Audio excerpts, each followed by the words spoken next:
Good morning, Geek. It's Tuesday, so a bit of publishing lingo for you. This is First Pass. It's the first time I see my new book, Everything Is Tuberculosis, laid out as a book. It's very exciting, but I also feel a little bit of grief because in some ways it's Last Pass. It's Last Pass in the sense that I don't get to change it after this pass. It's just a strange thing. I have to stop reading the book so that other people can start reading it, you know? I just turned in First Pass last night, which means that the book no longer really belongs to me. It belongs to its readers, who will make whatever use they can of it for however long the book is read. Now, this is a very different kind of book for me than, say, Looking for Alaska or The Fault in Our Stars.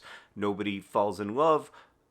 I was going to say nobody dies, but in fact a lot of people die. But point being, it's nonfiction instead of fiction. And when I was younger, I would have deeply disapproved of me writing this book because I thought nonfiction was kind of a waste of time. Like whenever one of my fiction writing friends would tell me they were working on a nonfiction book, I would be like, that's disappointing. I thought fiction was like the way to write, and I also thought you should write in pursuit of forever. I was super ambitious. I wanted my books to last a very long time. I wanted them to be read critically. I wanted them to be read in schools.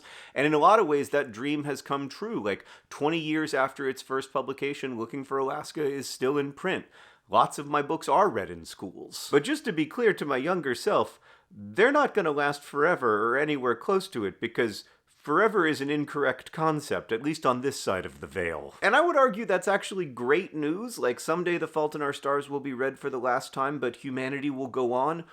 Great. That's a lovely thing, that my books will give way to other works of art that will speak to people's now in a way that I simply can't. The truth is, when making any kind of art, one can imagine an audience, but one certainly can't imagine a future audience with any clarity. I don't even know what it's like to be other people now. The only person I can claim to know at all well is myself, and I don't even know him that well. Writing is an attempt to reach across the infinite divide between me and you to make something from within me that might matter within you. And I used to think that only made-up stories could really do that job, but now I believe, and hope anyway, that non-fictional ones can too. Everything Is Tuberculosis is very much not written for forever, it is written for right now. For one thing, I hope that someday the title will be irrelevant, because people will be like, everything was tuberculosis, maybe. And it is a very different kind of book for me. As I said, there's not much romance, except for the romanticization of tuberculosis in 19th century Northern Europe. But in reading this first/last pass, I've realized that in many ways it is a continuation of the work I've been doing for the last 20 years. It is, for instance, an extension of my fascination with illness, the most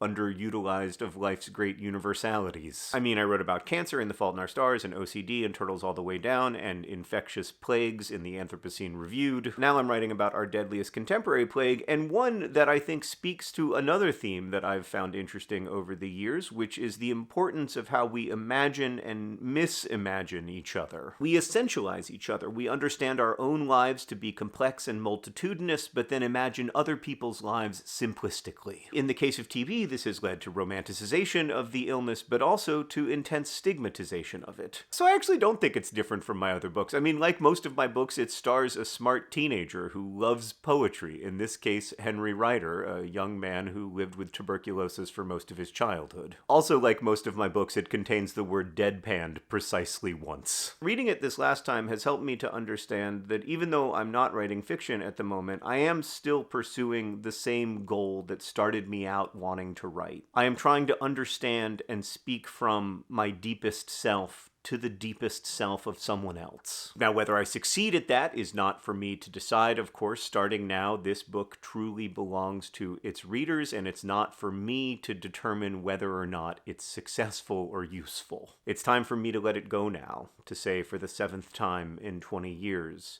this story is yours now. I hope you like it. Hank, I'll see you on Friday.